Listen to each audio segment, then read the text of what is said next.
సాయంకాల సమయములో సంధ్యాదీపారాధనలో వచ్చును తల్లి మహాలక్ష్మి, వచ్చును తల్లి వరలక్ష్మి. కాళ్లకు గజ్జెలు కట్టింది, మెడలో హారము వేసింది, పిలచిన వెంటనే పలికింది, అడిగినదంతా ఇచ్చింది. సాయంకాల సమయములో సంధ్యాదీపారాధనలో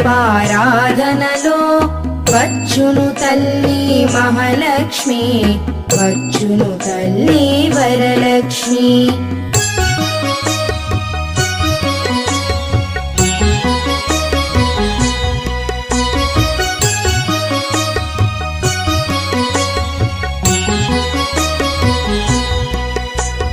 ధనములని